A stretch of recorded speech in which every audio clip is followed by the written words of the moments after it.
Assalamualaikum warahmatullahi wabarakatuh. Puji sinareng syukur hayu urang panjatkeun ka Gusti Allah Subhanahu wa taala anu maparinan rahmat sareng hidayahna dugi ka urang sadaya ayeuna tiasa sehat walafiat. Teu hilap sholawat miwah salam mugia teras ngocor ngagolontor ka junjunan urang sadaya Nabi Muhammad sallallahu alaihi wasallam. Ka para kulawargina, para sahabatna, teu hilap ka urang sadaya salaku umatna amin ya robbal alamin.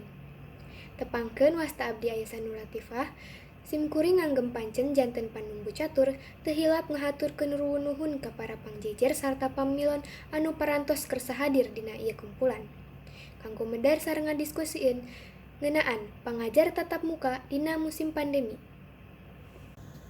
Kanggo mintembian ieu sawala, mangga urang ngawaskeun basmalah sasarengan, supados ieu acara tiasa lumangsung kalayan kawilujengan. Bismillahirrahmanirrahim.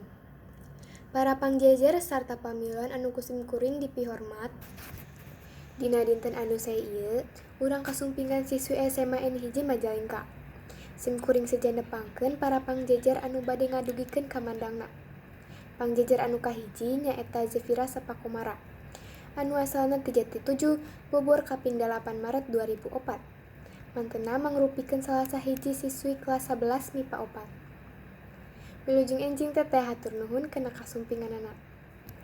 Pangjejer anu kadua nyaeta Mutia Rahma, anu asalna ti Majalengka, Bogor kaping 24 Maret 2004. Mangrupikeun salah sahiji siswa kelas 11 IPS 4. Wilujeng enjing teteh hatur nuhun kana kasumpinganana. Hadirin sadaya, supados urang leuwih neuleuman kana jejer anu bade dibahas, hayu urang regepkeun kana kamandang anu bade didugikeun ku para pangjejer. Mangga ka Teteh Zefira kanggo ngadugikeun kamandangna. Tah kitu geuning anu parantos didugikeun. Ku ayeuna sistem diajar daring teh siswa ngan dituntut sapopoena pikeun ngerjakeun tugas bari jeung teu apal naon-naon materi anu diajarkeun. Diajar teh jadi ngan ngejar nilai we lain ngejar paham. Niron we ka babaturan nu penting tugasna geus beres.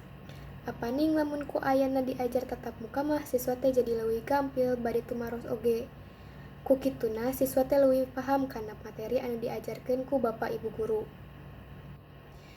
Kumargi kitu hayu urang lajengkeun ka ieu sawala ka pangjejer salajengna nyaeta ka Teteh Mutia Rahma di haturanan. Hatur nuhun ka Teteh Mutia anu parantos ngadugikeun pedarana. Cindeukna mah ayeuna pangajar tatap muka teh siswa jadi leuwih fokus kana materi anu diajarkeun. Kusabab siswa tiasa dibarengan ku Bapak Ibu guru bari jeung teu aya gangguan ti alat komunikasi. Bilih di antawi saderek aya nu teu acan patos jelas atanapi bade nambihan kana pedaran ti para pangjejer, mangga dihaturanan. Ngan kulantaran waktosna anu sakedik, simkuring bade ngawatesan pamilon anu bade tumaros ngan saukur 2 urang. Anu bade tumaros atanapi sasauran dipiharep ngacungkeun panangan sareng nyebatkeun namina. Hatur nuhun ka panyatalia anu parantos nambihan kana pedaran. Leres pisan naon anu didugikeun teh. Numutkeun deui kana kaayaan urang sadaya, ayeuna anu penting mah nyaeta ayana kasadaran diri ti sakabeh guru jeung murid.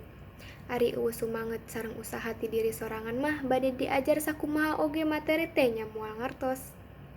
Anu kadua, hatur nuhun ka Teteh Dara Bunga anu atos ngadugikeun patarosanana.